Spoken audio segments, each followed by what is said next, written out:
September 2015. A heavy atmosphere enveloped the low-lying forest along the banks of Julington Creek, more than 20 miles from downtown Jacksonville, Florida. The beam from Deputy Sheriff Mark Redding's flashlight pierced through the thick fog, shining down on the damp, churned-up ground where something had just emerged from beneath the mud. "Central, I need the forensics team at the old Julington Creek area. We might have just found a body." His voice echoed softly over the radio, blending into the humming of insects and the chill river mist. What had started as a routine survey by the cold case unit had now become something entirely different, something that would answer the questions that had haunted Jacksonville for over 3 decades. Beneath the damp, decaying soil, fragments of human bone and a silver necklace engraved with CR had just been uncovered, coinciding with the closing bell on the mysterious disappearance of Caroline Rhodes in 1983. For over 30 years, the Caroline Rhodes case had existed only in the faded memories of the residents along the St. Johns River. A dedicated elementary school teacher who vanished from her brightly lit home, doors still locked, car still in the driveway, a cup of cold coffee on the doorstep. 32 years later, advances in retroactive forensic technology, re-examination techniques for old evidence, had changed everything. Blood samples, reanalyzed with DNA, ribbons scanned with digital imaging, and the lines on an old typewriter suddenly became an undeniable confession. When the investigation results pointed to the prime suspect, the ex-husband Thomas Murray, a linguistics professor respected by the community, all of Jacksonville was shaken.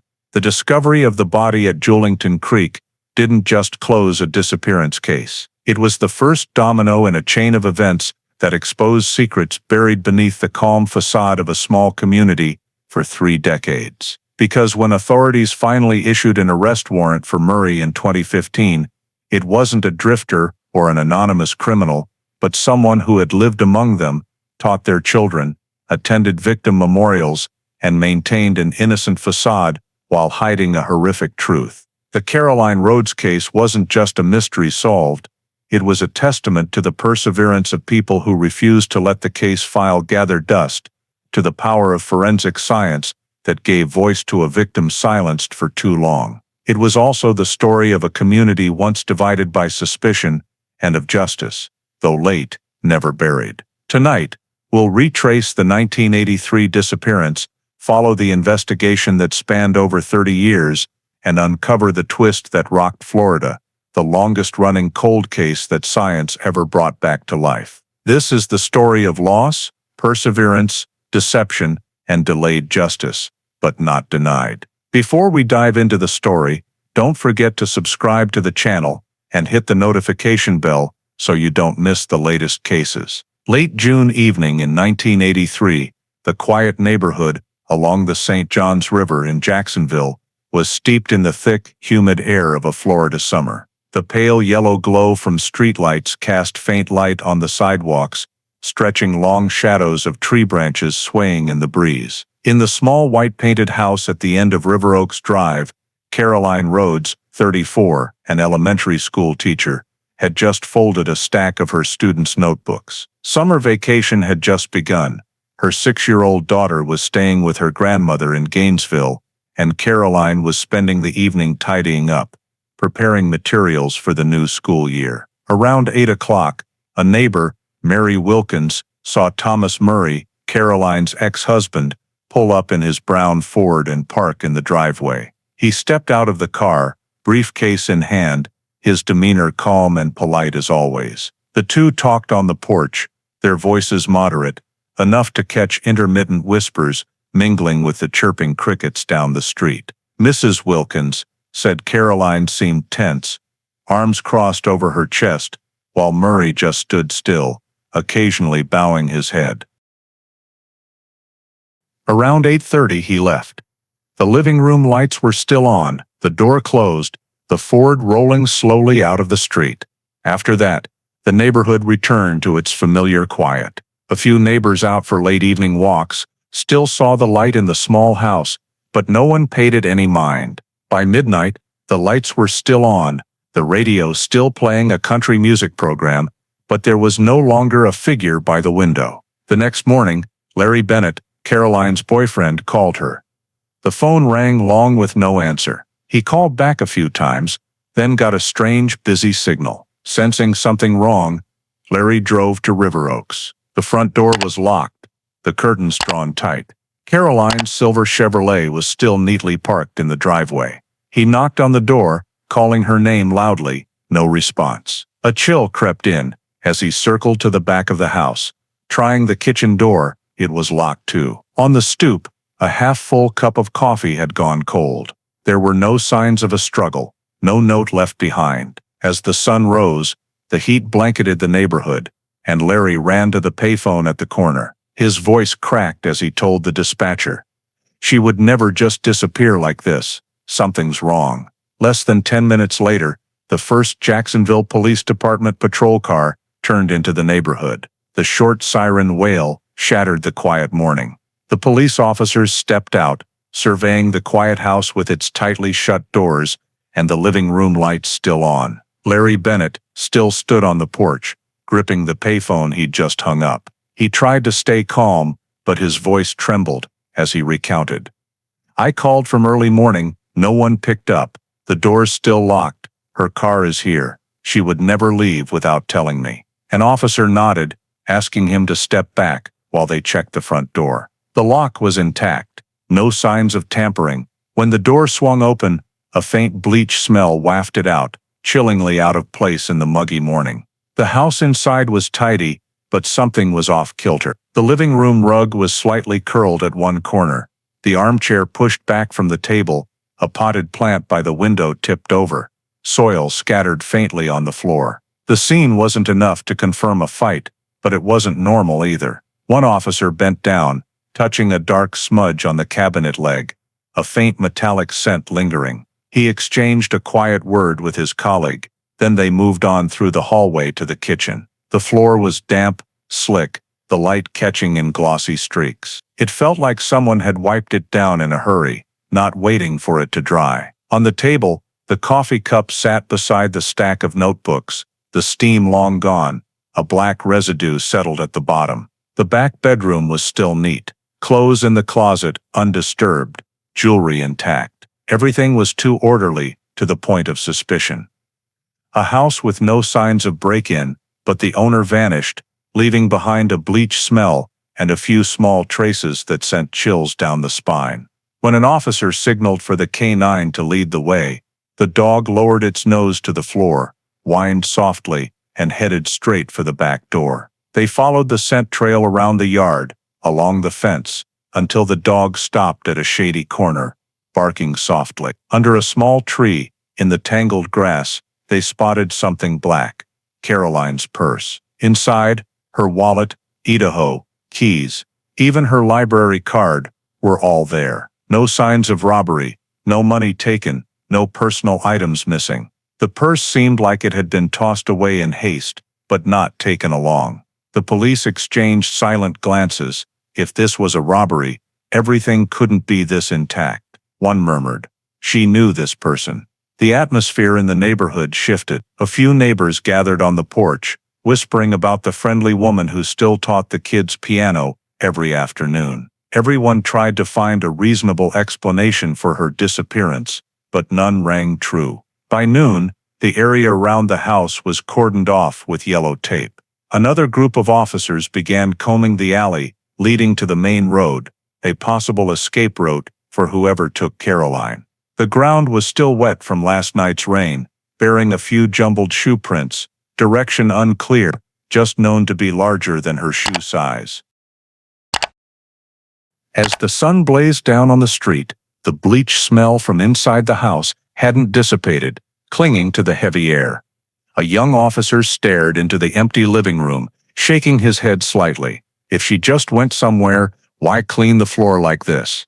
No one answered. Out on the porch, Larry sat on the steps, hands clasped together, eyes fixed on the figures coming and going between the crime scene tapes. Across the river, the wind carried salty mist, rustling through the trees, making the nylon tape flaps flutter. The sense that something had been erased too thoroughly left everyone silent.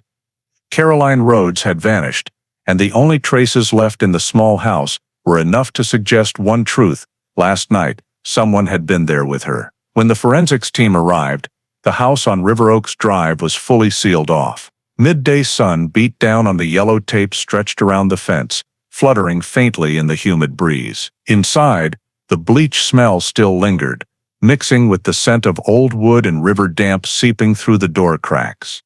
The technicians in white protective suits moved carefully across the floor, the click of camera shutters echoing in the still space. The scene commander, Lieutenant Mark Redding, then in his early 30s, ordered all the house lights turned off. He drew the curtains, then switched on the ultraviolet blacklight brought from the van. The pale blue light swept across the floor, and almost immediately, faint luminous streaks appeared along the staircase, disjointed shapes, like small drops trailed and then hastily wiped away. "There's blood here," Redding said quietly, bending down to examine it closely. Beneath the wooden floorboards, they noticed a partially wiped patch, still bearing circular marks from a cloth or brush. Each time the light passed over it, the streak glowed a deep purple. The smear trailed in a band toward the kitchen door, then vanished at the baseboard. The technicians began numbering the scene. One knelt down, carefully swabbing the darkest spot with a cotton tip,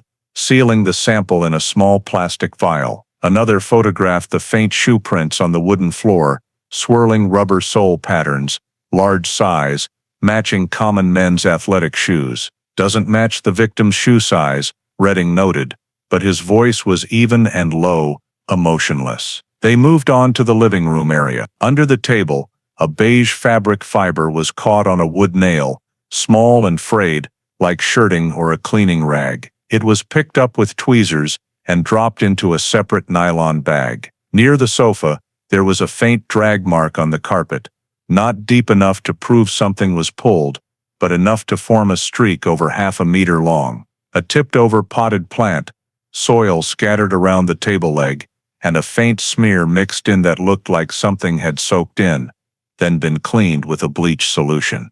Caroline's home office was in the corner of the house, small and tidy, papers neatly stacked, a few notebooks and handwritten drafts left open on the desk. In the center, an IBM Selectric 2 typewriter dusted lightly, power cord still plugged in. Redding pressed a key experimentally. The mechanical clack sounded dry, the type ball spinning slightly, revealing fresh ink ribbon. He signaled the technician to photograph the entire setup and disassemble the machine per evidence sealing protocol. "Keep the ribbon intact. Don't touch the keys," he instructed. No one knew that this small detail, an ordinary typewriter, would become the most crucial piece of evidence in the case 3 decades later. The technicians continued sweeping the light around the walls and staircase base. Under a thin layer of paint, the blue glow revealed tiny pinpoint spatter, distributed in an arc, classic signs of blood cast from a high-impact blow. The extent of the spread indicated it wasn't just a scuffle. One murmured, "She might have been attacked right here." Redding stayed silent, just nodding. No signs of forced entry, no valuables missing. TV, clock, jewelry all intact. Everything in the house pointed in one direction.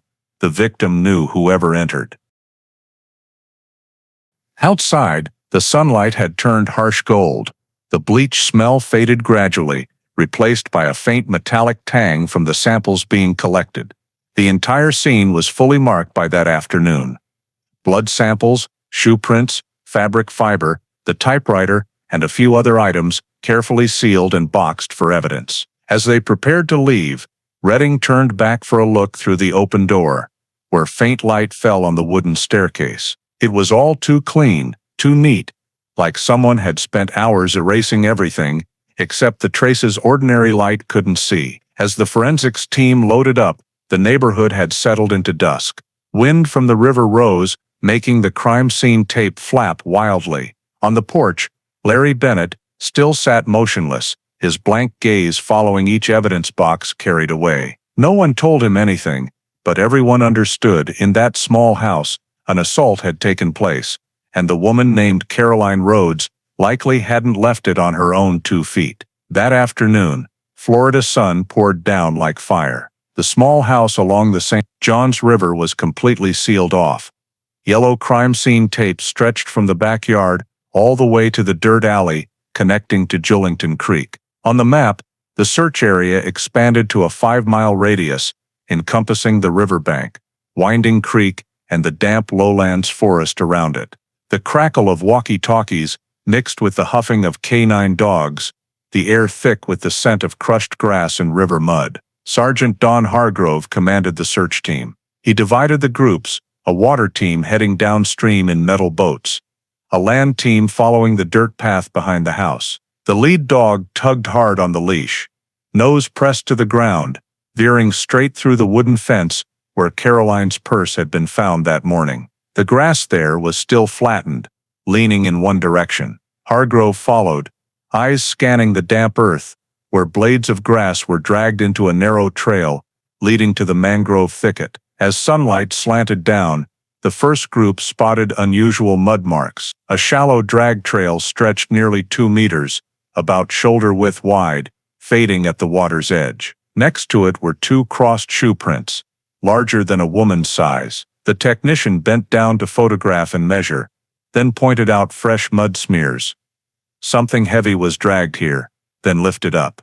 Hargrove didn't respond, just noted the drag direction. Across the way, a few local fishing club volunteers swept through palmetto thickets, occasionally bending to pick up small items. Louise Carter, the young female technician from the morning scene, paused at a dense grass clump. On the leaves, she spotted a beige fabric fiber snagged, frayed, dusted with dirt. This sample matched the fiber found in Caroline's living room exactly. She plucked it with forceps into a paper bag, marked it, then looked up toward the creek. River wind flipped the dry reeds, revealing the murky yellow water, still as oil. If it was dragged from the house to here, she said quietly, that person had to know the path well. Downstream, the water team revved the boat, scanning sonar along the muddy bank. The motor echoed sporadically, blending with cicada buzz and wind-rustling young pines. A local rescue diver with an air tank tested the area under the bridge footings, but surfaced after a few minutes, gasping. 2 feet of mud, nothing. They marked the spot, planning to return tomorrow at tide change. On shore, the land team fanned into the low forest, where the ground was drier and carpeted thick with fallen pine needles. Hargrove led, flashlight in hand despite the daylight, sweeping tree bases. On the trunk of a small pine, he spotted a hand-length dark streak, crusted over, like old blood. Louise swabbed a sample, said nothing, just packed it carefully, and stood. Nearby, an officer pointed to tangled roots underfoot. Amid the decaying leaves was a palm-sized fabric scrap, beige, edges frayed. As it was lifted, a damp, musty smell wafted up. She compared it to the existing sample, same fiber, same color. Afternoon shadows lengthened. The canine lost the trail at the water's edge, where mud mixed with sand dispersed the scent. The dog snuffled, circled, then stopped at a section with 2 shallow tire ruts. The dirt path there was just wide enough for a small pickup to pass. Hargrove eyed the rut direction. The road to the main highway was less than 100 yards away. If someone took Caroline by vehicle, that was the only convenient exit without anyone in the neighborhood seeing.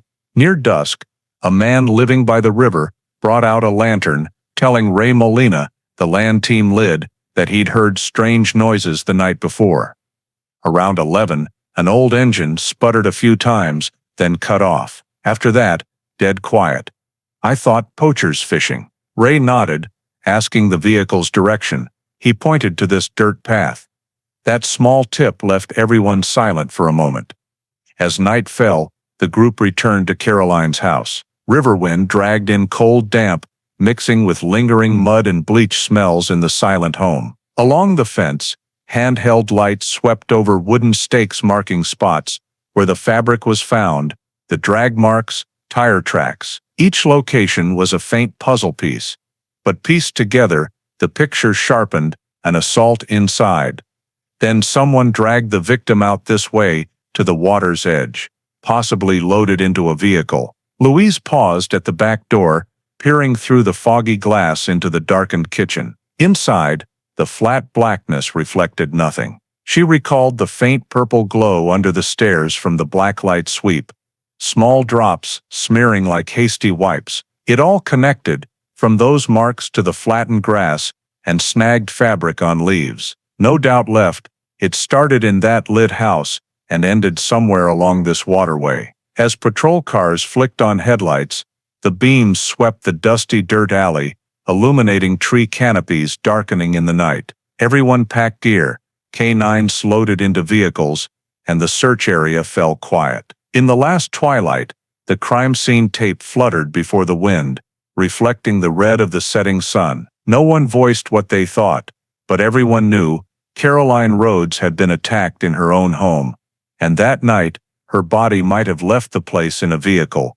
as silently as she vanished from their lives. The next morning, as the search continued along Julington Creek, police shifted focus to the last person seen with Caroline, Thomas Murray, her ex-husband. He was a linguistics professor at the University of North Florida, living alone in an apartment less than 10 minutes' drive from the scene. Their marriage had ended over a year earlier, after prolonged tension over child custody. Though divorced, they stayed in touch for their 6-year-old, who lived with her grandmother. That noon, when 2 officers knocked on Murray's apartment door, he opened it with a surprised but composed expression. The small apartment was tidy, his desk piled with papers, grammar books, and lecture drafts. When asked about the evening of June 12th, he answered without hesitation, "I went to see Caroline around 7. She invited me over to discuss our daughter.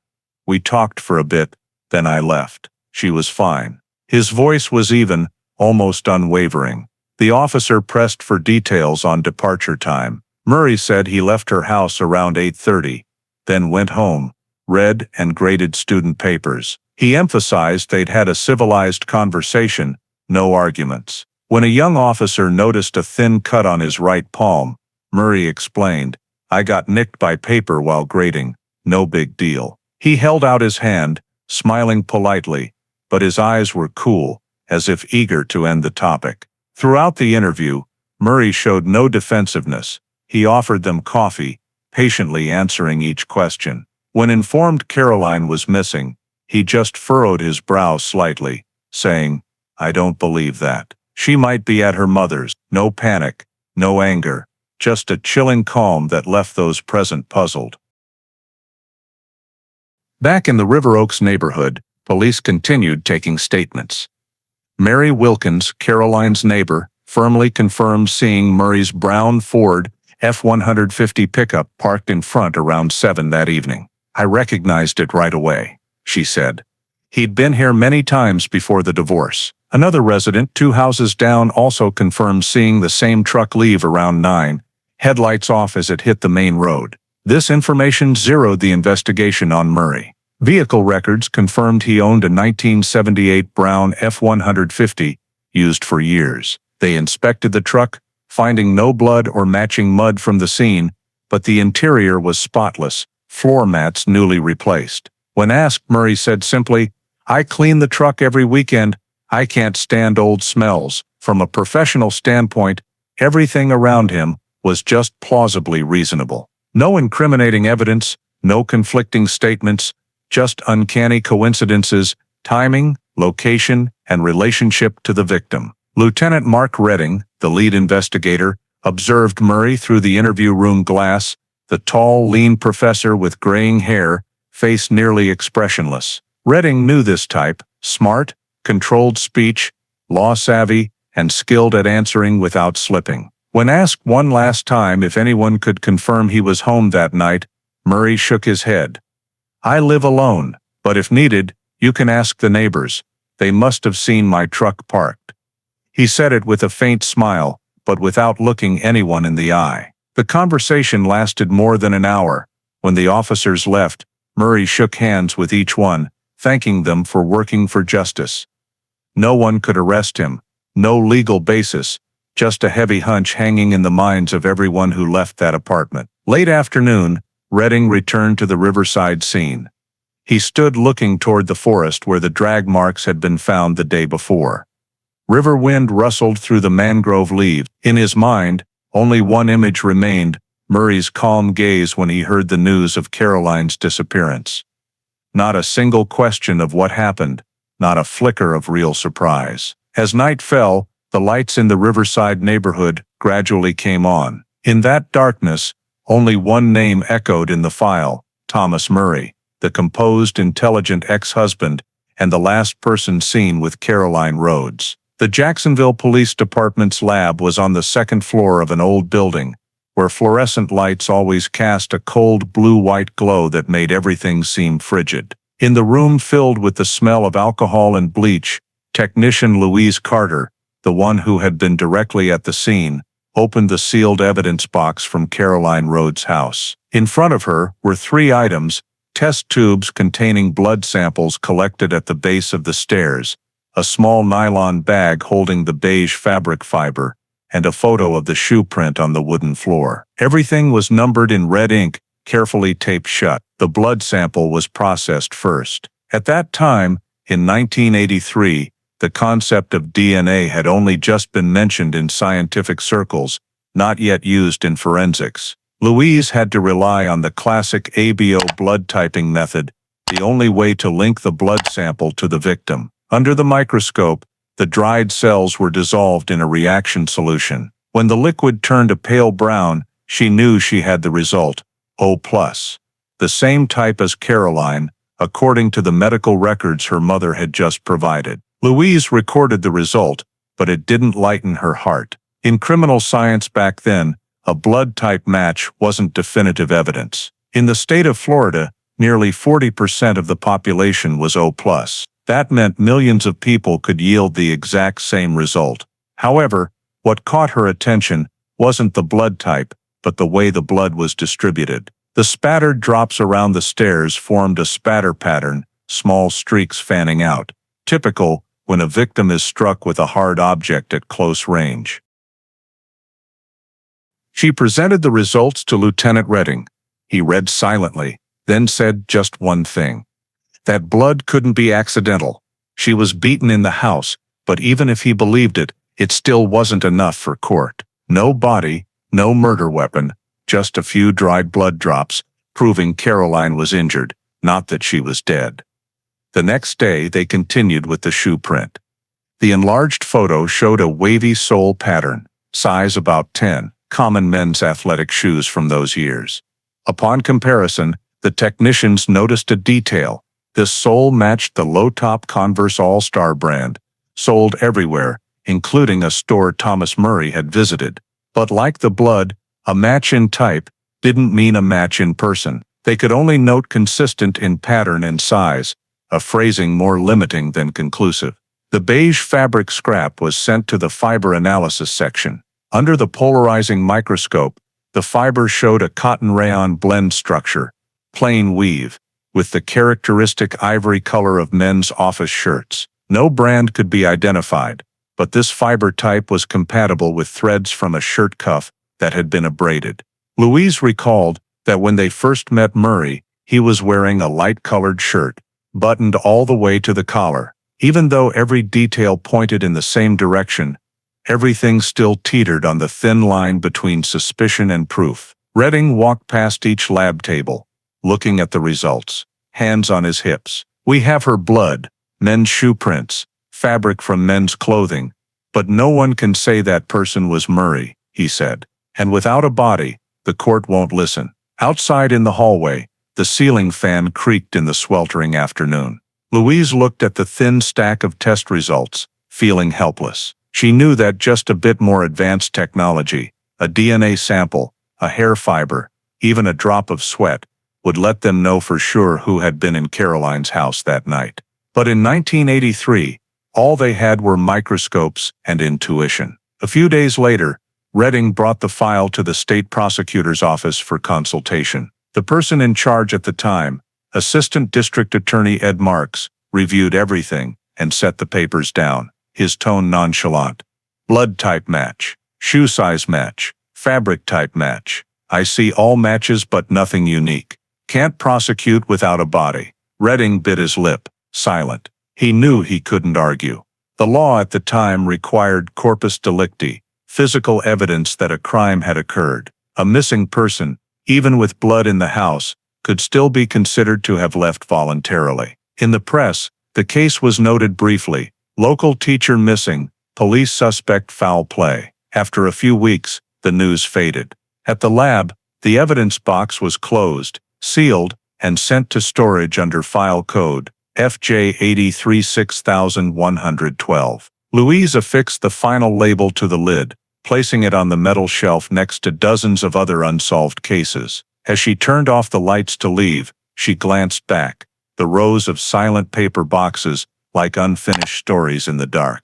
And among them, the Caroline Rhodes case was just a thin file with a few dried blood drops, and the fragile belief that someday science would be strong enough to speak for justice. In the days after the analysis results came back, the investigation shifted to interviewing those around Caroline, people who might have heard, seen, or known what happened that June night. Lieutenant Redding believed that if the physical evidence couldn't speak, perhaps someone had heard something they thought was normal at the time.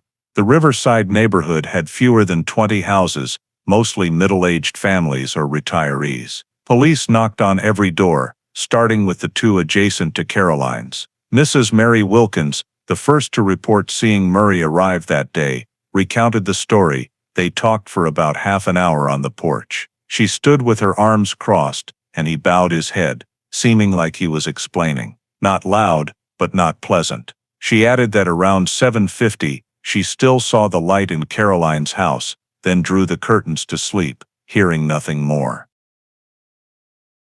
3 houses down, an old man named Graham Moore, a retired electrician living alone, recalled a different detail. Around 8 or a bit later, I heard someone arguing. A man's voice, older, loud, and the woman's voice, small and choked. I thought it was some couple fighting, didn't pay attention. When played a recording of Murray's voice from the previous interview, he hesitated, then nodded. This voice sounds just like it. Slow rhythm, heavy, with the same pauses. Police tried to track down more leads. They went to the elementary school where Caroline taught. Her colleagues said she was private, rarely complaining about personal matters, but in the weeks before she vanished, she seemed tired. She said the divorce was done, but she still had to see her ex-husband because of their daughter. Once she even said, "He won't let go." At the time, we thought she meant emotionally. Another teacher remembered Caroline asking her husband to fix the back door lock, but then saying no need, because Tom will come check. Caroline's family came from Gainesville to Jacksonville to work with police. Her mother, Helen Rhodes, said through tears that Caroline would never leave home without telling. She hated worrying her mom. No matter what, she would call. And before she went missing, she even sent me a list of things for Kiara to take to school next week. Redding fell silent upon hearing it. Everyone who knew Caroline said the same. She had no reason to disappear voluntarily. When asked to return for questioning, Murray remained composed. He sat straight, hands clasped, voice steady like lecturing. "I didn't argue with Caroline," he said. "We had disagreements, but nothing heated. I left her house at 8:30. After that, I was home grading papers, didn't go out." When the investigator suggested a polygraph test, he smiled faintly, shaking his head. "I don't believe in those games. I teach language. I know how body reactions can be misinterpreted. An innocent person could still set off the machine." That attitude irritated Redding more than surprised him. Everyone felt the same. Everyone felt the same. Murray spoke too smoothly, controlling his language to leave no gaps. But in criminal investigations, hunches aren't enough for charges. No strange fingerprints, no DNA, no direct witnesses. Blood, fabric, shoe prints, all stopped at type match. When they reached other neighbors, every answer repeated the same truth. No one saw Caroline leave the house that night. No one saw her drive away. No one saw anyone with her. The silver Chevrolet sat still in the driveway, lightly dusted on the hood by morning. That meant no movement after Murray left, at least not in the victim's vehicle. A week later, the expanded investigation yielded no significant new results. The press began running short items, mentioning the sole suspect, but not naming him. Neighborhood gossip whispered about the overly calm ex-husband, but police couldn't advance. The state prosecutor's office recommended halting prosecution until new evidence, as can't build a murder case when the victim isn't confirmed dead. On his desk, Redding spread out scene photos, connecting traces with red lines, stairs, backyard, drag marks, riverbank. Everything stopped at the water's edge, as if Caroline's story ended there too. He looked at the notation on the cover of file FJ80, 36112, and folded it shut. No one said it aloud, but everyone knew the case had hit the ceiling. No body, no evidence, no legal basis. By the end of July 1983, the file was archived. The house by the St. Johns River stood silent and shuttered, crime scene tape removed. Neighborhood residents gradually returned to normal life, but each evening passing the house, they still glanced at the dark kitchen window, where Caroline had once stood brewing morning coffee on the day she vanished, and wondered what had really happened after the faint argument around 8 that evening. 3 months after Caroline Rhodes vanished, Florida's summer had passed, but her case remained stalled. Search teams ceased operations. The area around Julington Creek returned to nature. The crime scene tape that once fluttered in the wind now hung only as a few frayed, faded strips on the wooden fence. The St. Johns River returned to its original quiet, cloaked in a thin mist each evening, as if no investigation had ever taken place there. Lieutenant Redding still came to the office each morning, the stack of Caroline's case file piled in the corner of his desk. Every report, every test, every statement had been reviewed dozens of times. Nothing new. The faint shoe print on the floor, O+ blood sample, beige fabric scrap, neighbors' accounts of hearing an argument, all pieced together into a picture missing the center. No body, no weapon, no confession, and no one stepping forward as a witness. In a criminal case, that meant a closed door. In mid-September, the department held the final meeting on the Caroline Rhodes case. The small conference room, cold white light. Redding unrolled the search area map, the red dots marking along Julington Creek, now looking like ink blots. He pointed through each point, reading the list of surveyed areas: North Bank, South Bank, Palmetto Forest, Riverbed, Bridge 13. No additional evidence found. After a silence, a young officer spoke. Maybe she left the state, started a new life, Redding replied curtly. No one leaves behind their car, purse, and young child. The state prosecutor sent an official response a week later. Thin paper, bold typed text, no basis for criminal prosecution, file archived as unresolved missing person, probable homicide. Meaning, they believed Caroline was dead, but lacked legal evidence to confirm it. It was the kind of conclusion police hated most. Not a win, not a loss, just suspended between two states. On the day the file was submitted to storage, Redding personally affixed the label, FJ83 6112. He stared at the number for a long moment, then placed the paper box on the metal shelf, next to hundreds of other cases, missing persons likely murdered.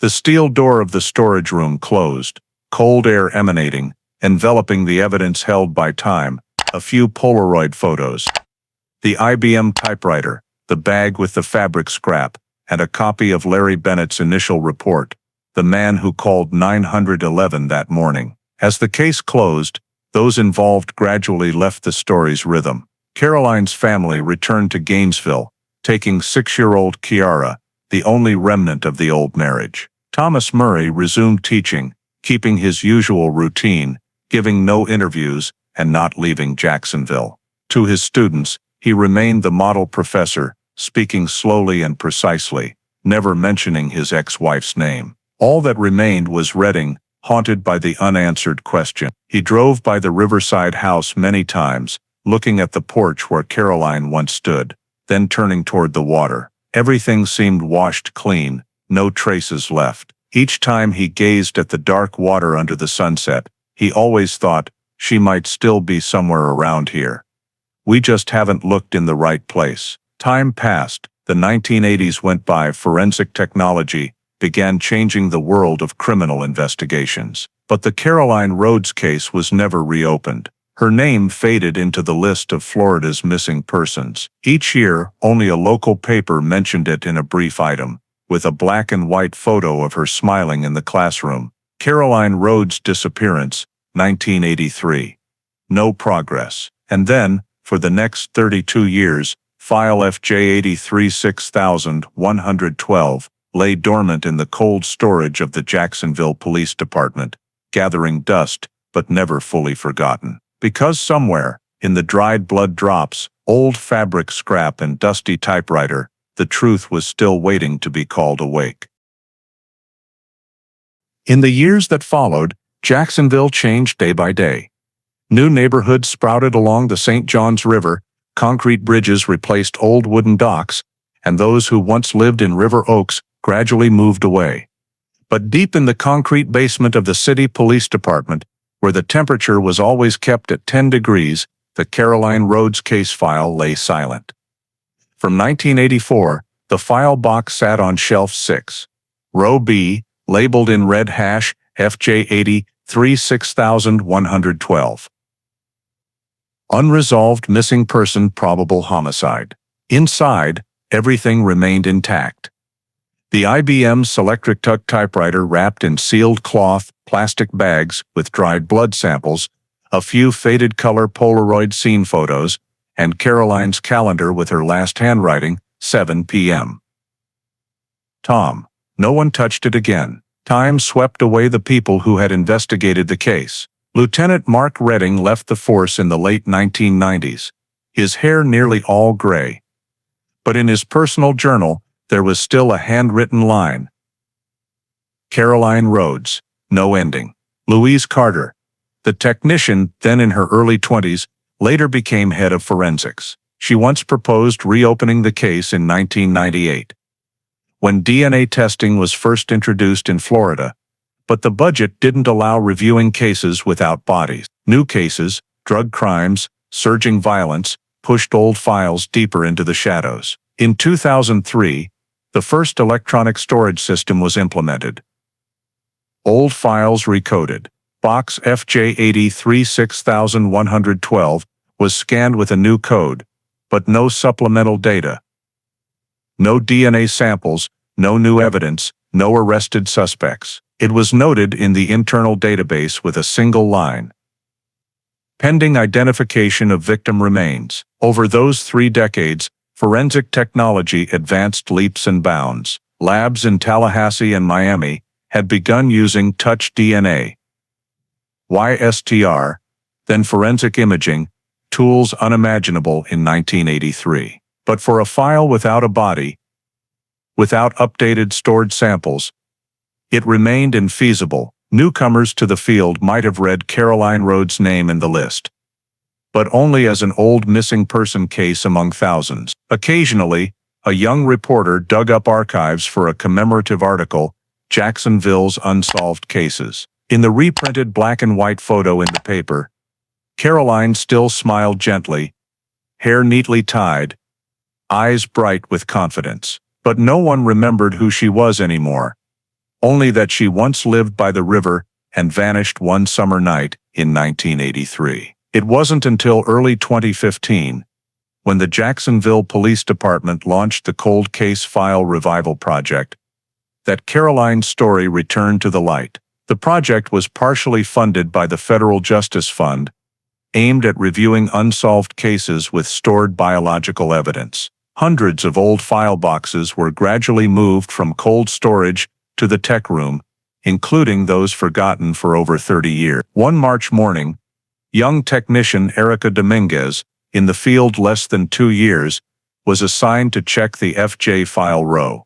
When opening the list, she saw the name Rhodes, Caroline, 1983. The old file box, labeled with 3 overlapping layers, handwriting so faded it had to be read under a light. Inside, all evidence remained sealed, dry, unrotted. When Erica saw the IBM typewriter lying in the brown cloth bag, power cord wrapped around the base. She paused. The machine was heavy, covered in a thin layer of dust, the seal tag still bearing Lieutenant Redding's faded signature. She didn't know then that what she had just done, simply pulling the file box off the shelf, would become the first step to awakening a case that had slept for over 3 decades. Erica set the box on the table, opened her logbook.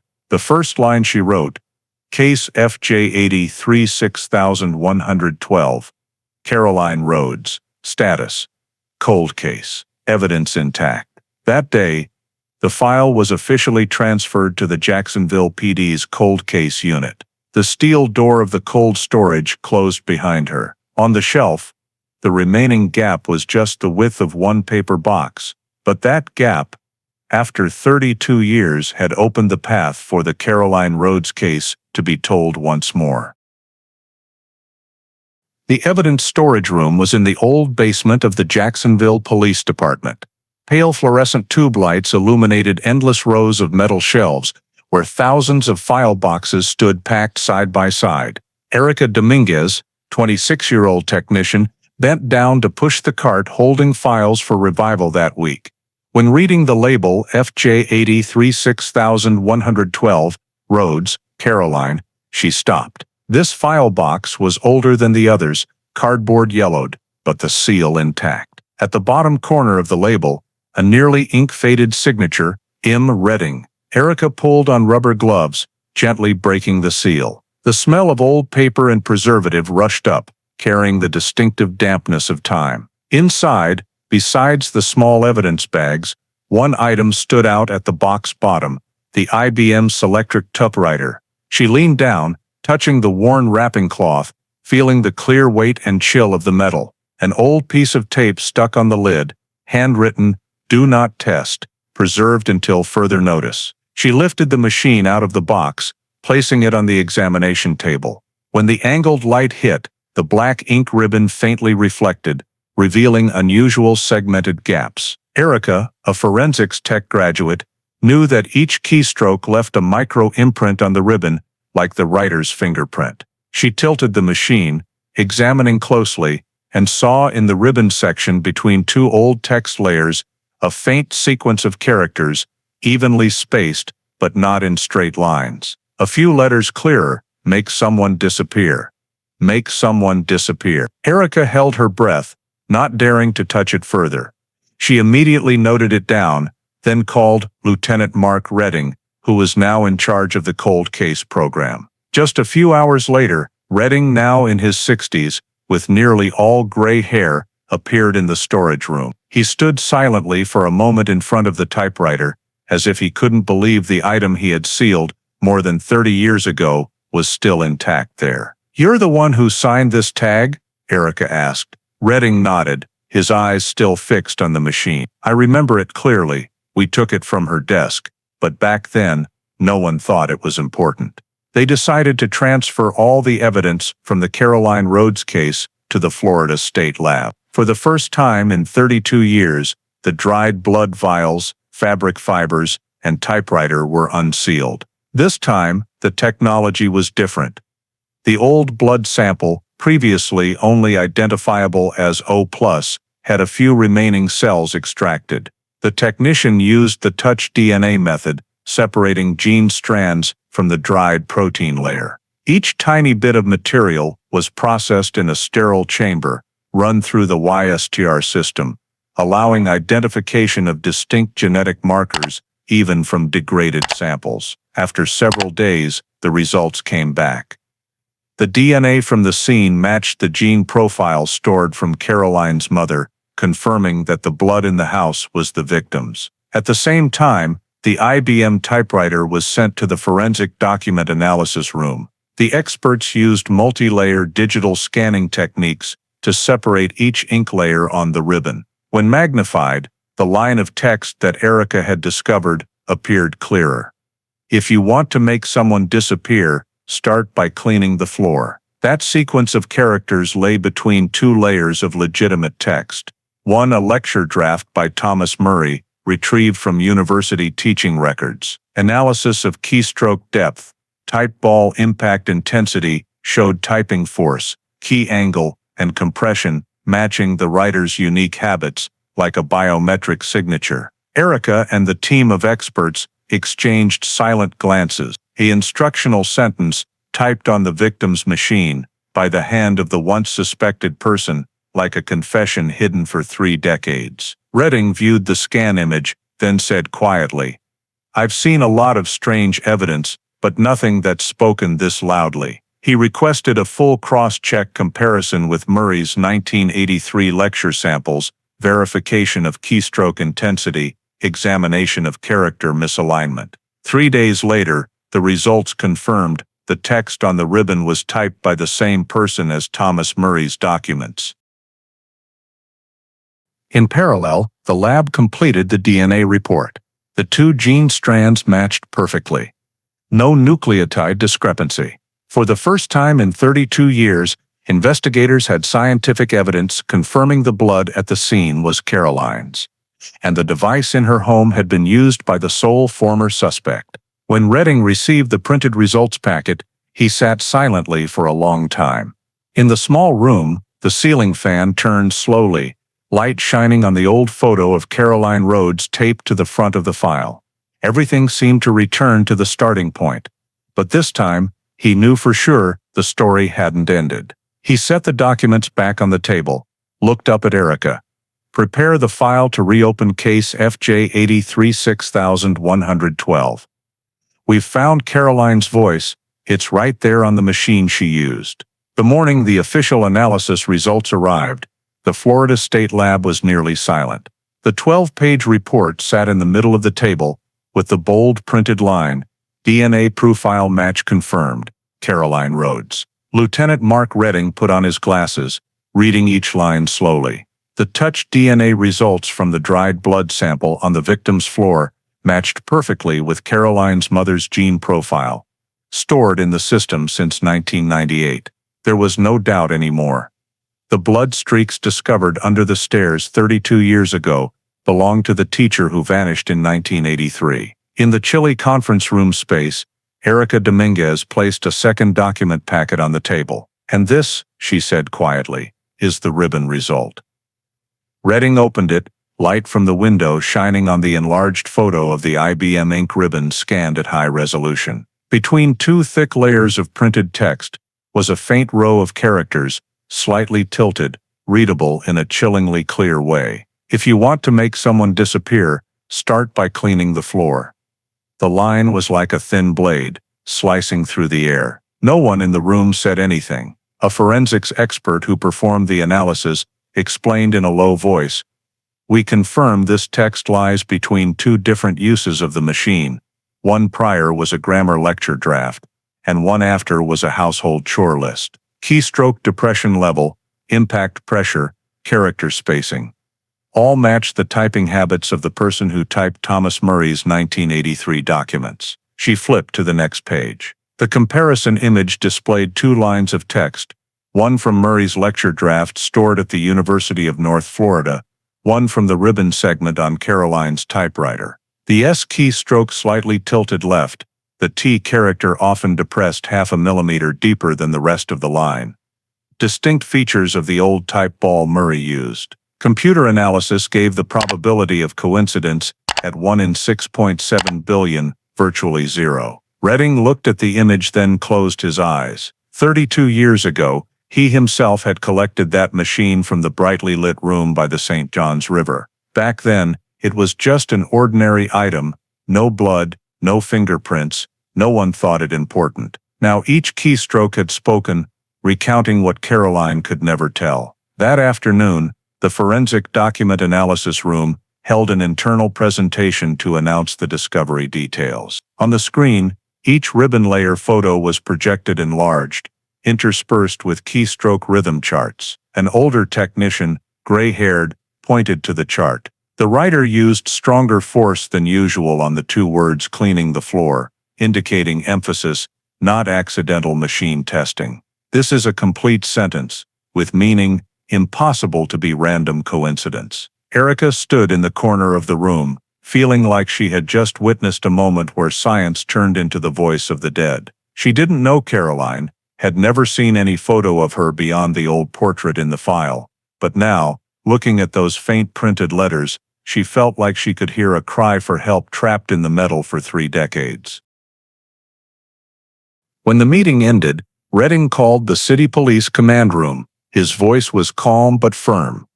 "We have DNA confirming the victim is dead, and evidence showing the suspect was at the scene. I want to reopen the Caroline Rhodes case.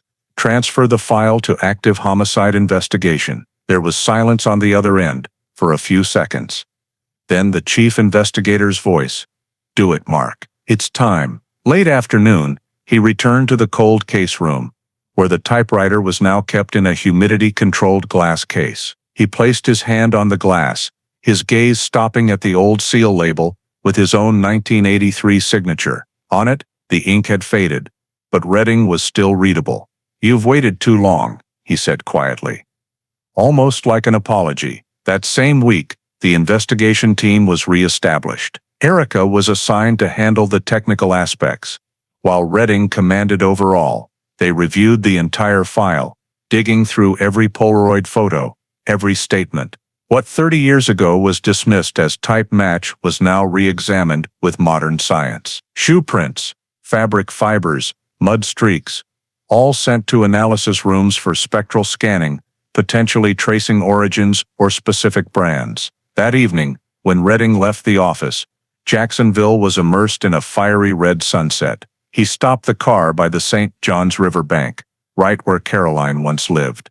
The water was still reflecting lights from the new bridge. 32 years, that number suddenly felt short, because now the case was no longer a cold file in a steel vault. It had come back to life. On his desk the next morning, the file packet was placed prominently. New cover, boldly printed. FJ 83 6112. Active homicide investigation. Redding pulled out the old photo of Caroline, the one he had kept for years. She smiled kindly in a light-colored blouse, eyes looking straight into the lens. He folded the photo, placing it next to the printed ribbon text. "If you want to make someone disappear, start by cleaning the floor." For the first time in 3 decades, no one in the room called it suspected text. They knew for sure it was the killer's words, and that was the starting point for the final journey to bring justice back to the riverbank, where Caroline Rhodes once lived. The official reinvestigation launched in early June 2015, exactly 32 years from the day Caroline Rhodes vanished. Lieutenant Mark Redding, now all too familiar with the smell of old paper and the hum of file scanners, assembled a small team in the cold case unit. Technician Erica Dominguez, 2 young detectives from the criminal division, and a data analyst. "We start over from the night of June 12, 1983, he said. "No hypotheses, no emotions, just timelines and evidence." On the whiteboard in the middle of the conference room, Redding drew a thin line symbolizing that night, dividing it into markers. 7 p.m. Murray arrives at Caroline's house, 8:30. Neighbors see him leave, 9 o'clock, house lights still on. 11 o'clock, strange noises by the river. Next morning, Caroline missing. If Murray left there at 8:30, Redding said, he had 4 hours before anyone noticed. 4 hours is enough to kill, transport the body, return and stage a normal evening. Erica opened her laptop, presenting newly retrieved data from landline phone records archives. In 1983, most local calls were recorded on Southern Bell Company tapes. A retired engineer had helped her access the digital copies. On the screen appeared 5 clear lines, 5 calls from Murray's home number to Caroline's, spanning from 5:42 to 6:18 p.m. on June 12. 3 were cut off after a few dozen seconds, the last lasting over 2 minutes. "They might have been arranging a meeting," Erica said, pointing to the chart. The final timing matches when neighbors saw him arrive at her house. Another detective, Tom Barrett, handled rechecking rental car records. In the lawyer's office files, he found a copy of an invoice from Coastal Auto Rental in Jacksonville, dated June 10, 1983. Renter, Thomas E. Murray. Vehicle rented, brown Ford F-150, temporary plates. Vehicle returned June 14, 2 days after Caroline was reported missing. Reason for rental, noted on the form moving household items. Barrett placed the copy in front of Redding, saying, "This truck matches the description neighbors gave." Redding looked at the invoice, clenching his fist. In his mind, he replayed the scene from back then, the shallow tire ruts on the dirt, the narrow path leading to the riverbank, and the drag mark fading at the water's edge. Back then, they never found the vehicle, simply because Murray returned it on time, after cleaning it thoroughly. Now, every piece was starting to fit. Erica continued projecting a terrain map reconstructed with modern satellite imagery. From Caroline's house to the Julington Creek area was only a 4-minute drive, and from there to the main road another 5 minutes. If Murray left her house at 8:30, she said, he could have removed the body from the neighborhood before 9 without anyone noticing. On the way back, he could stop at a gas station or grocery to create an alibi. A detective added, "We've checked credit card receipts. He paid for gas at a Gulf station 7 miles from the scene at 9:41 p.m. Redding sat silently, eyes fixed on the map now dense with red markers. "A person can't be in 2 places at once," he said quietly. "And here, everything points in the same direction." He laid out the full timeline. Murray arrives, talks, attacks, cleans the scene, wraps the body, drags to the back fence, loads into the truck bed, moves along the trail to the water's edge. From there transports to the lowlands, south of Julington Creek, where the drag marks were found years ago. The journey ends before midnight. Enough time for him to return home, shower, and grade papers, as usual. The next day, the investigation team compared all the data with the old scene photos. Polaroid images of tire marks near the water showed wheelbase width matching the 1978 Ford F-150 line, the exact type Murray rented. Additionally, modern techniques allowed reanalysis of the photos, identifying mud containing sodium hypochlorite compounds, ingredients in cleaning solutions. That detail left everyone silent. "He knew exactly what to do," Redding said finally. "Not impulsive actions. This was planned." A week later, Redding signed the file submission to the Duval County State Attorney's Office, requesting reopening the Caroline Rhodes case on first-degree murder charges. In the over 100-page document packet, besides the DNA and physical evidence, he added the full new timeline, rental invoice, phone data, and simulated movement map. At the end of the file, he hand-wrote a short line. "We believe there is sufficient scientific and logical evidence to prove the crime occurred, and the responsible party is Thomas E. Murray." When the file envelope was sealed, Redding leaned back in his chair, sighing. Outside, Jacksonville had entered a new summer. 32 years ago, he had personally sealed this case, then stored it in cold storage. Now with his own hands, he sent it out to be reopened. And this time, it was no longer an anonymous disappearance, it was a named murder, with traces, and a specifically identified perpetrator. As the reinvestigation file neared completion, Lieutenant Mark Redding still agonized over one thing. No one had actually seen Thomas Murray leave Caroline's house with anything suspicious. Everything was still at the level of inference and traces. He remembered Mrs. Mary Wilkins, the neighbor living directly across from Caroline's house in 1983, the first to report to police, and the only witness who had seen Murray that night. If she was still alive, she might remember something they overlooked before. The old file showed Mrs. Wilkins had moved from Jacksonville in the late 1990s. Erica Dominguez tracked the new address through retirement databases and found she now lived in Gainesville at Maple Haven Nursing Home. The next morning, Redding and Erica drove over 2 hours to meet her. The woman from back then was now nearly 80, with snow-white hair, but her memory was surprisingly sharp. When Redding introduced himself as the one who once handled the Caroline Rhodes case, she gripped his hand tightly, eyes slightly wet. "I still think of her every time I pass the riverbank. I knew it was never over." Redding opened a small photo album, showing her an old picture of River Oak Street from 1983. She looked for a long time, then pointed to the green-roofed house. "That evening I was closing the windows. It was around 8:30, maybe a bit later. I saw the light in Caroline's house still on. Then I saw a man in a light-colored shirt, like cream, walking across the front yard. He was carrying a long object, wrapped in a dark blanket, slung over both shoulders. I thought they were moving stuff, so I didn't pay attention. But I remember he walked slowly, trying to keep balance. The room's atmosphere suddenly went still. Erica asked quietly. "Did you see his face clearly, Mrs. Wilkins?" nodded.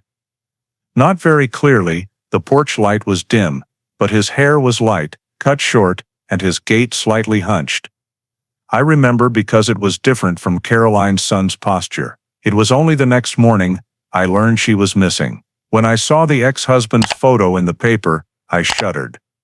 It was him. Redding pulled out a 6-photo lineup of men around Murray's age, from back then, all in light shirts. He let Mrs. Wilkins view each one without prompting. She hesitated at the third, then slowly tapped the table. "This one. I remember the eyes, and the way he bowed his head while walking.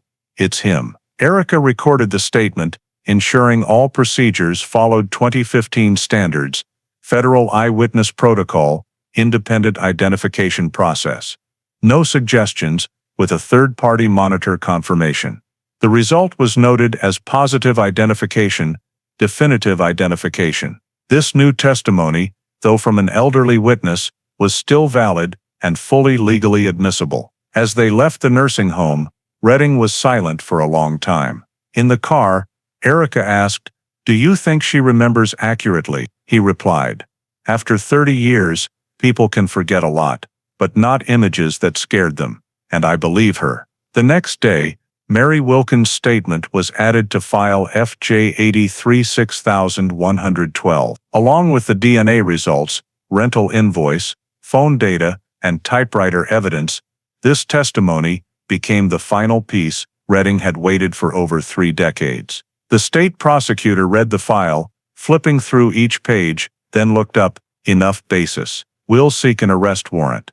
That evening, when Redding signed the prosecution request form, wind from the St. Johns River blew in again. 32 years later, the shadow of the night of June 12, 1983 finally took clear shape, a man in a light shirt, carrying a long object wrapped in a blanket, silently stepping out of the brightly lit house. And the next morning, the woman named Caroline Rhodes vanished forever. A few days after Mary Wilkins' statement was recorded, file FJ 83 6112 was transferred to the FBI's Behavioral Analysis Unit, BAU, in Quantico. Lieutenant Mark Redding knew that, to obtain an official arrest warrant, they needed a complete behavioral profile, something that could answer the question that had haunted him for 3 decades. Why did Thomas Murray kill Caroline Rhodes? The small conference room, walls covered in suspect diagrams and case timelines. 3 BAU behavioral specialists attended: Special Agent Dr. Elaine Foster, expert in domestic homicides; Agent Carl Rizzo, language analysis specialist; and Dr. Howard Lang, academic criminal psychology expert. They reviewed all the materials from DNA results, 1983 interview transcripts, to the typewriter ribbon photo containing the chilling line, "If you want to make someone disappear, start by cleaning the floor." "This is a classic case of spousal control homicide," Dr. Foster began. "When an intellectual man, accustomed to control, loses control in a relationship, especially when the wife initiates leaving, the murder is often impulsive, but executed with clear planning. He didn't just want to eliminate the victim, he wanted to erase her defiance." Carl Rizzo, who had studied Murray's lectures and letters, pointed to a paper with quoted excerpts. "I want to emphasize the phrase 'make someone disappear' on the ribbon. This isn't a random cluster. The use of the verb make shows he viewed the act as an active, conscious process, and cleaning the floor isn't just a metaphor, it's a literal instruction." Redding looked at the ribbon photo, the black ink fading. He knew exactly what he was doing, he said quietly. The blood was wiped, the scene clean, no forced door, no noise. Everything was so neat, it was excessive. Dr. Lang nodded.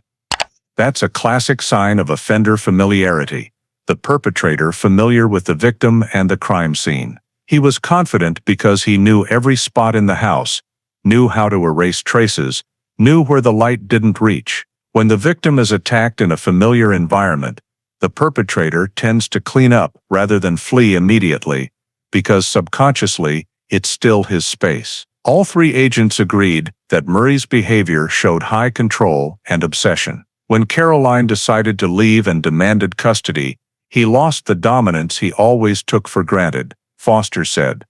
He's not an impulsive, violent type, but someone who plans in silence. Intelligent, arrogant, believing he's clever enough to outsmart the law. Redding provided more details in the 1983 interview.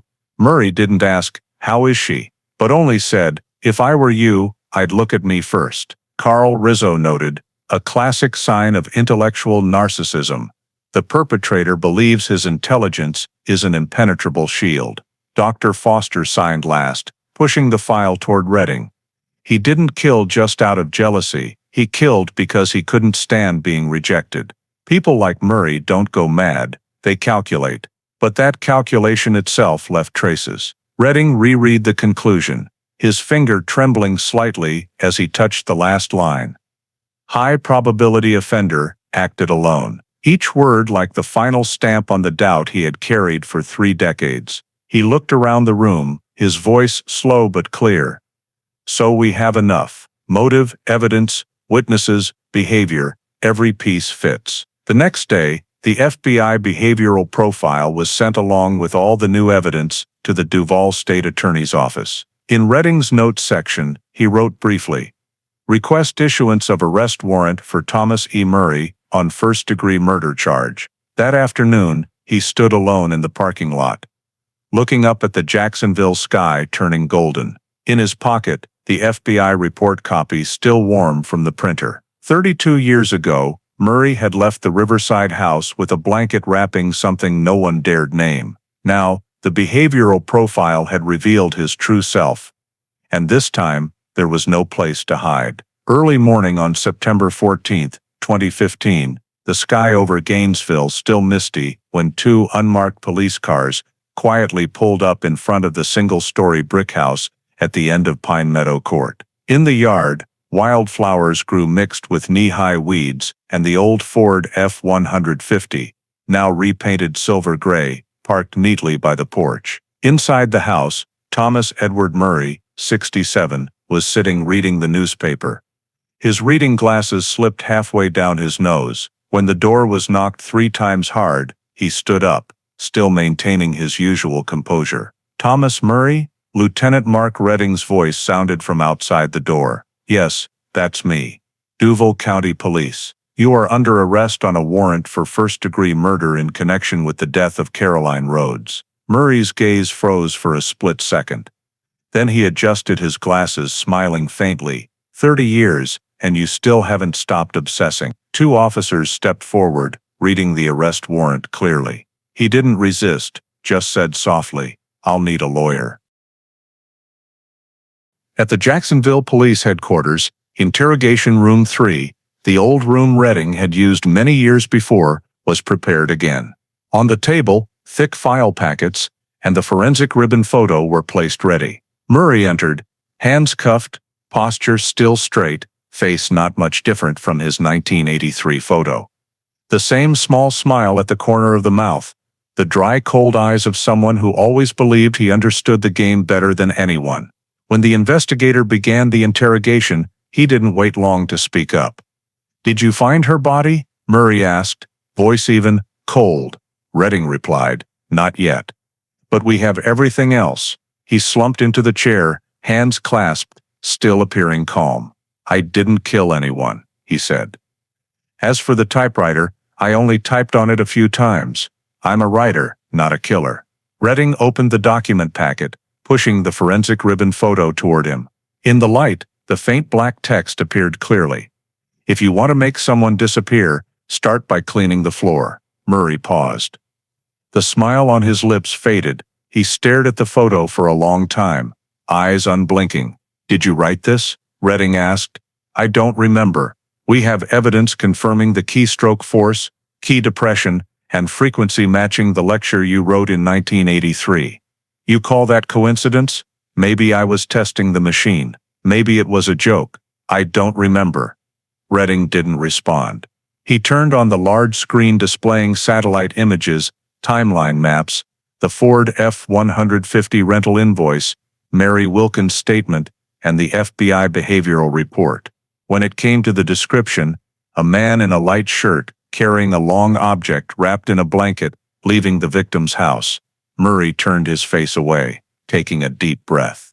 Thomas, Redding said slowly, voice like someone weary. For 32 years, you've lived peacefully, teaching, writing books, but Caroline has been lying somewhere out there forever. You knew we'd find out. The DNA has spoken, the typewriter has spoken. Now it's just you. 7 hours passed in the windowless interrogation room. Murray remained silent most of the time, occasionally responding briefly. I don't remember, or not relevant. But his eyes gradually changed, not the smugness anymore, but a weary, bewildered gaze like someone who had reached the end of the road. When the wall clock showed 9:08 p.m., Redding stood up, placing Caroline's photo in front of him. This is the woman who once called you husband, the father of your daughter. You owe her the truth. Murray looked at the photo, his lips moving as if to say something, then gently placed his hand on his forehead. Nearly a minute passed, the hum of the air conditioner the only sound in the room. Finally, he exhaled very softly. Behind the woods. Julington Creek. There's an old dirt pit. The room fell silent. Redding nodded slightly, not surprised, not triumphant. He just asked, where exactly?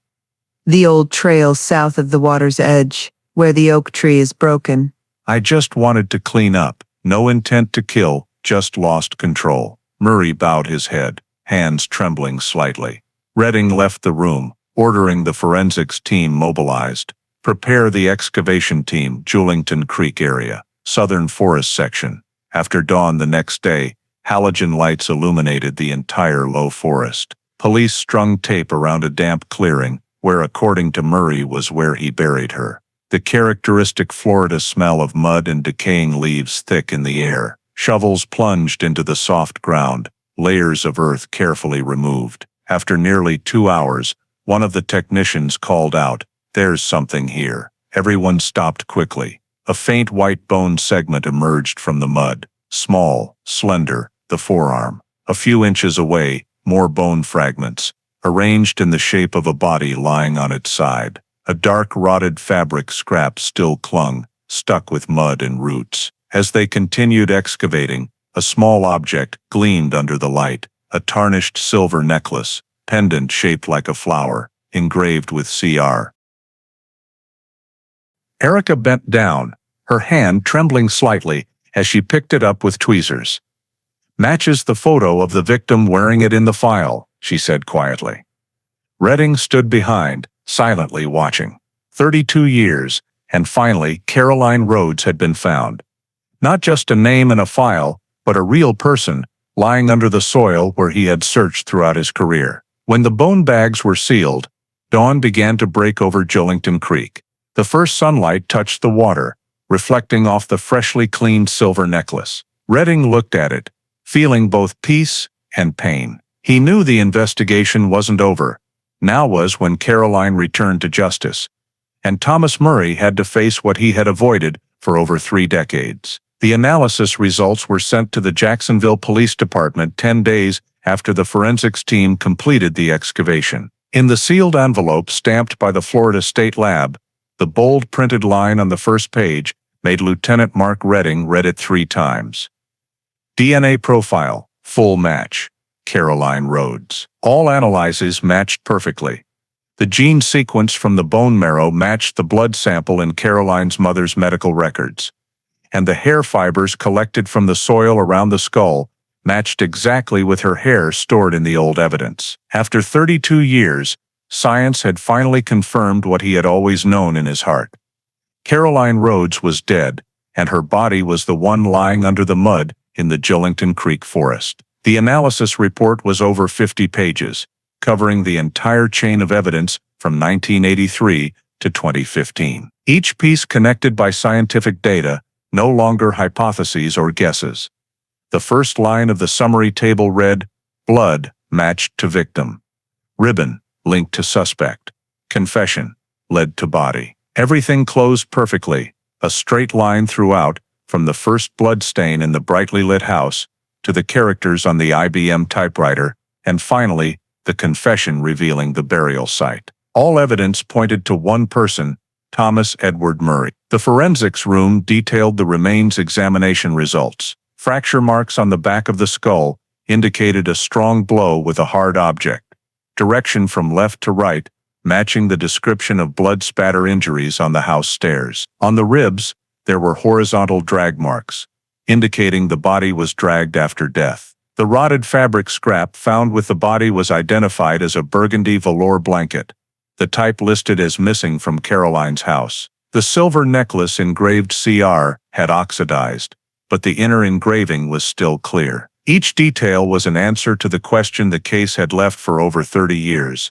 What happened on the night of June 12, 1983? Redding read the conclusion in silence, only hearing the ceiling fan turning slowly above. He folded the file shut, sighing.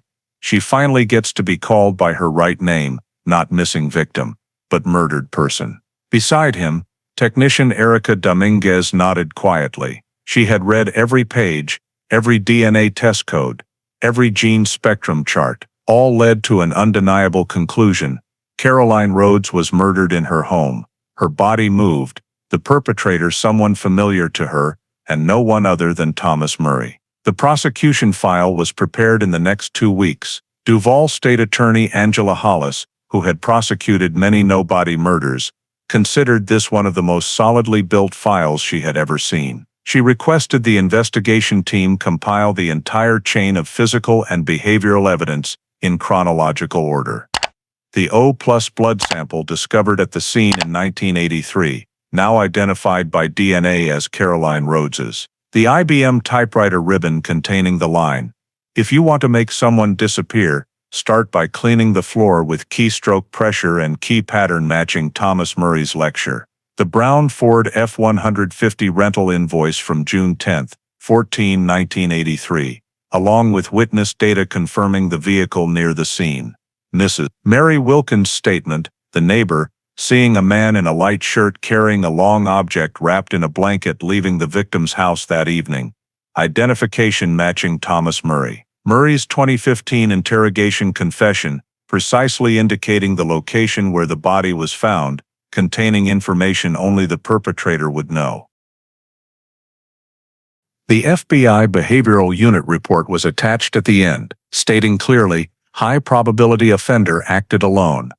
Motivated by loss of control and rejection, the entire thing was sent to the Florida grand jury for indictment approval. In the Jacksonville Police Department conference room, Redding stood before the prosecution team and summarized the case, his voice hoarse but clear. "We have the victim's blood, a confession leading to the body, words written by the suspect, and a direct witness seeing him leave the scene. This is no longer a disappearance.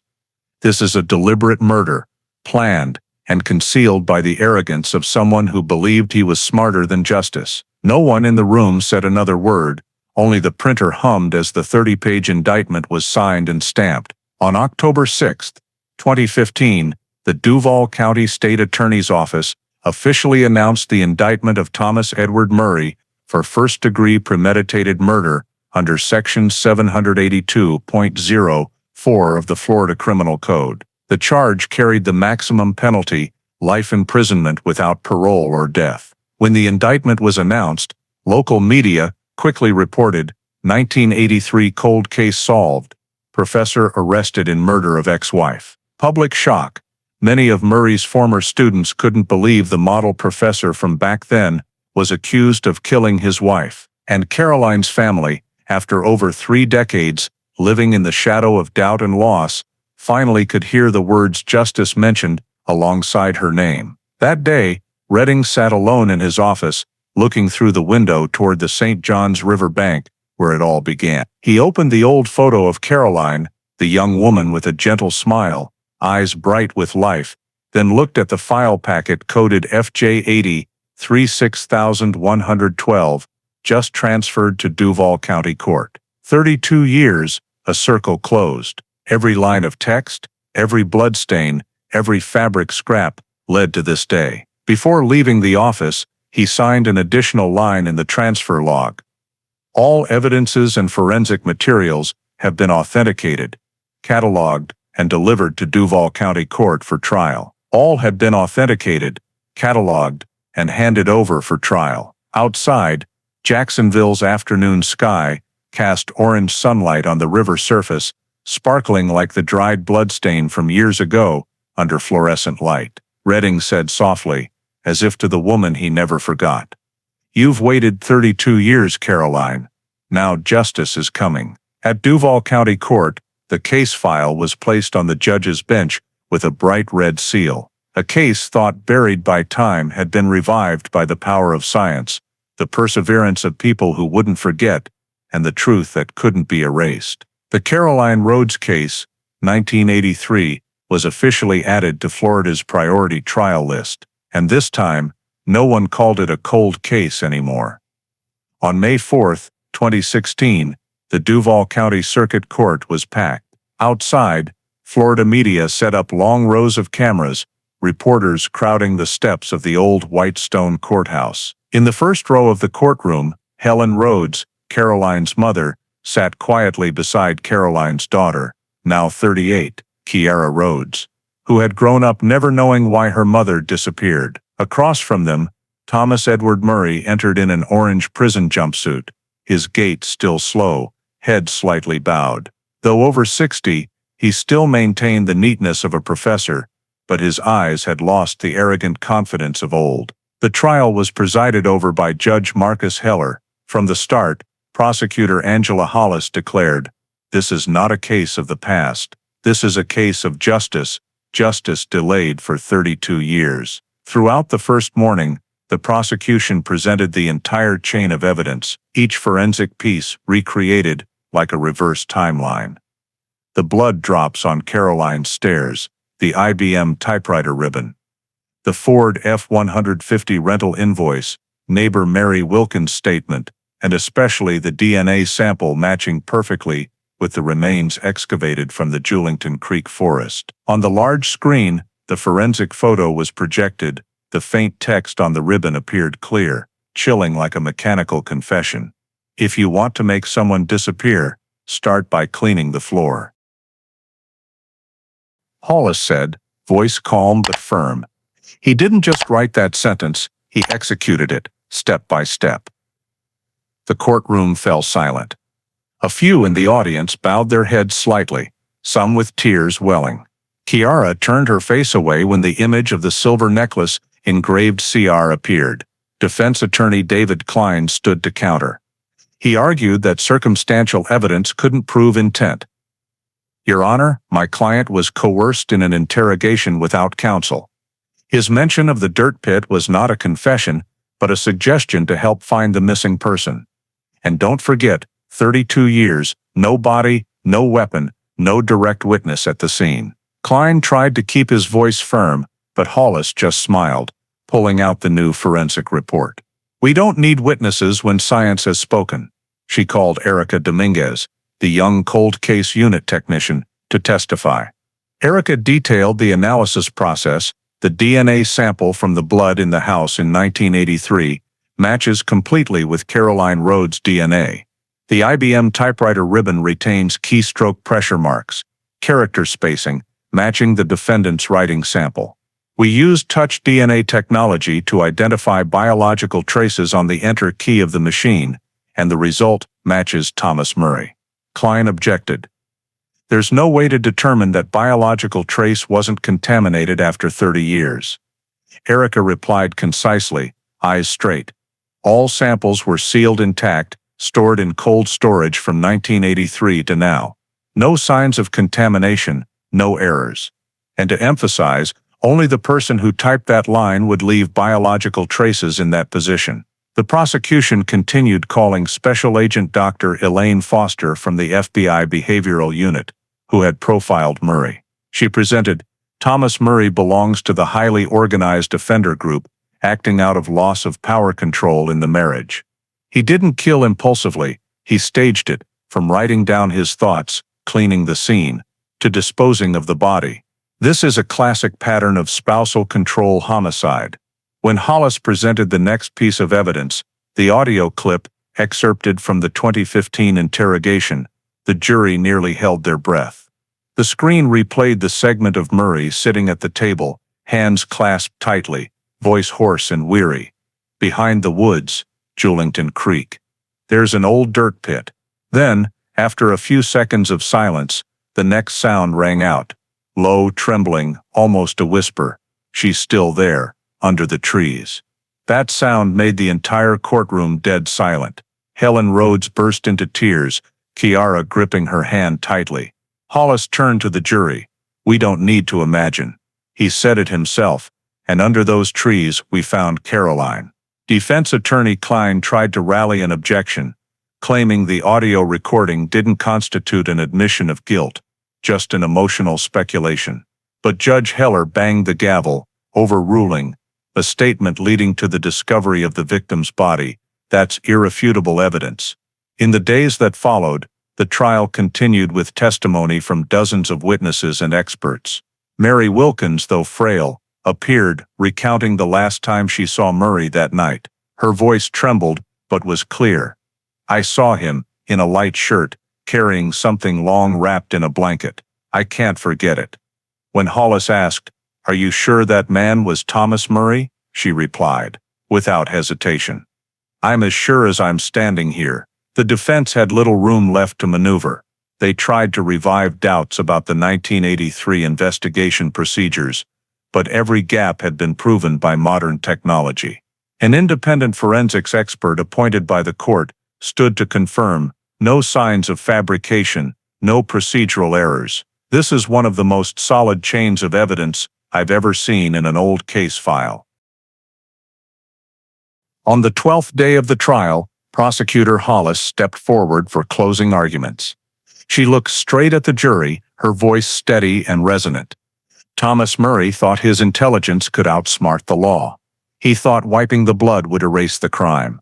But the truth remained on the floor, in the typewriter, in the mud at Julington Creek. For 32 years, Caroline Rhodes was buried in silence. But today she has spoken through science, through justice, and through his own admissions. The courtroom held its breath as the jury retired to deliberate. 1 hour, 2 hours passed. When they returned, the foreman read the verdict, voice firm. We, the jury of the state of Florida, having considered all the evidence, find the defendant Thomas Edward Murray guilty of first-degree premeditated murder. The judge's gavel sounded dry and sharp. Helen Rhodes burst into sobs, Kiara hugging her shoulders tightly.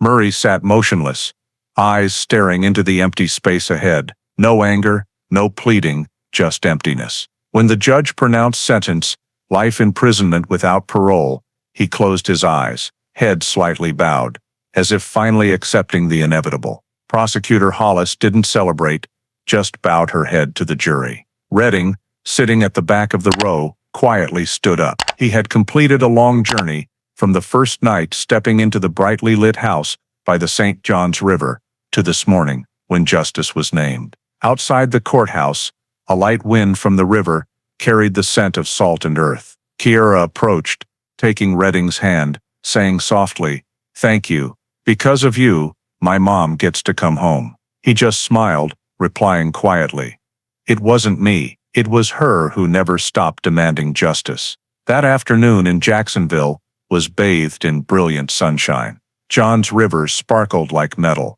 For the first time in over 3 decades, the name Caroline Rhodes echoed, not in a missing persons file, but in a conviction verdict, like proof that truth can be buried, but never forgotten. News of the Thomas Edward Murray verdict spread across Florida within hours of the court's pronouncement.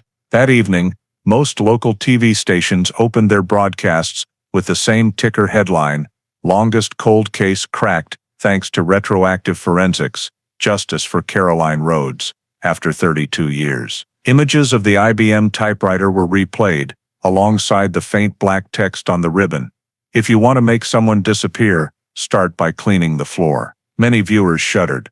A WJXT reporter commented, retroactive forensic technology, re-examining old evidence with DNA methods and keystroke mechanics analysis, turned a typing machine into a witness for justice. In Jacksonville, the community's reaction was one of shock and sorrow. Local papers called it the tragedy of self-destructive intelligence, the story of an educated man who once taught about language and thought, but used that very intellect to hide his own crime. An editorial in the Florida Times-Union wrote, "For 3 decades, he continued teaching about truth, while the truth he feared most lay under the soil, less than 10 miles from his home." In the end, it wasn't words, but science that spoke. Murray's former students were stunned. Many recounted how they had admired him as an intellectual icon. "It's hard to believe," one former pupil told the press. "I remember him lecturing on Shakespeare about how words can conceal or reveal human nature. Now thinking back, that saying means something entirely different." In contrast, the Jacksonville community held a small memorial by the St. Johns River bank, where Caroline once lived. Dozens of residents, many who never knew her, brought flowers and candles to place under a sign reading, "Justice for Caroline." Her mother, Helen Rhodes, stood before the crowd, voice trembling but clear. "Justice came 32 years late, but it came. Thank you to everyone who didn't forget my daughter." Beside her, Kiera quietly held her hand, eyes gazing out at the river that once took her mother and now returned the truth. Within Florida's justice system, the Caroline Rhodes case was seen as a major turning point. The term forensic retroactive, tentatively translated as retrospective forensics, was mentioned for the first time in a state-level criminal case, reanalyzing old evidence with modern DNA technology, processing degraded traces, and matching behavioral data with physical proof. The Jacksonville Police Department and Lieutenant Mark Redding's Cold Case Unit were honored at the 2016 Law Enforcement Innovation Award ceremony. On the podium, accepting the award, Redding, who had devoted more than half his life to pursuing the case, said simply, "We weren't looking for victory, we just didn't want a woman to be forgotten." The quote was reprinted on the front pages of many newspapers. Below it was an image of the old file box, lid stamped with #FJ836112, now boldly marked in red, "Case solved." Forensics experts across the United States viewed it as a model example of combining technology with human perseverance. At a University of Florida symposium, Dr. Elaine Foster from the FBI said, "What makes this case special isn't just the technology, but that people never gave up. If no one had kept the typewriter, if no one remembered that file code, today's DNA and computers would have nothing left to analyze." Law enforcement agencies nationwide began reviewing thousands of cold cases from the 1980s. A new wave in criminal investigations emerged, finding justice through forgotten evidence. In Jacksonville, a small exhibit opened in the police department grounds, displaying the most famous evidence. The IBM Selectric II typewriter, Caroline's silver necklace, and a replica of the ribbon text etched onto a glass plaque, "If you want to make someone disappear, start by cleaning the floor." But right below that line, another sentence was engraved, quoted from prosecutor Angela Hollis's closing in the trial. "Justice came 30 decades late, but it still came. And this time, it speaks the language of science." On the last afternoon before retiring, Mark Redding returned to the old storage room where it all began. The cold metal shelves were now neatly organized, hundreds of old file boxes still sitting there, waiting for another day to be opened. He paused at the small gap in row B, where box FJ80-36112 once stood. On the shelf, a small plaque replaced the box, inscribed, "Case reopened 2015, solved 2016. Redding touched the shelf edge, smiling faintly. To him, the Caroline Rhodes case wasn't just a professional victory, but proof of a simple truth: no crime can hide forever under the dust of time, as long as someone still believes in the truth. Outside, Jacksonville's afternoon sun bathed the St. Johns River in warm gold. A breeze rustled through, gently shaking the white flowers placed on the dock, where residents still came each year to remember the young teacher murdered in 1983. And amid the lapping waves, one could hear the whisper of a city that had just reclaimed justice for one of its own, Caroline Rhodes, finally at peace. The story of Caroline Rhodes reminds us that justice in the United States can come late but doesn't disappear, as long as people and files endure. The very real-life details in the case offer practical lessons. Neighbor Mary Wilkins noticed the light shirt and long object wrapped in a blanket, then held that memory for over 30 years. Young technician Erica Dominguez didn't overlook the IBM typewriter ribbon and discovered the faint line. If you want to make someone disappear, start by cleaning the floor.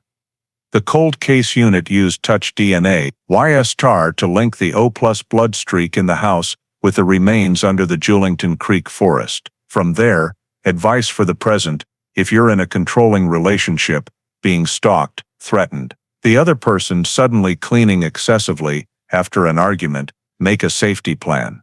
Notify trusted people, photograph small scene details, bruises, displaced items, save messages, call logs, like the 5 calls between Caroline and Murray on the evening of June 12th. Consider a protection order and contact domestic violence hotlines. For the community, don't dismiss petty details. The beige fabric snagged on palmetto, the faint drag mark, or the engine noise at 11 p.m. became keys. For agencies, preserve and digitize old evidence. Retroactive forensics resolve this tragedy. And for each of us, trust intuition, document, report early, because justice needs not just science, but vigilant, brave citizens who speak up about what they see. If you believe no crime can be buried forever under time, hit subscribe to join us in following cold cases uncovered by the power of truth and science. Thanks for watching to the end. See you in the next video from True Crime Files, where every story is a journey in search of justice.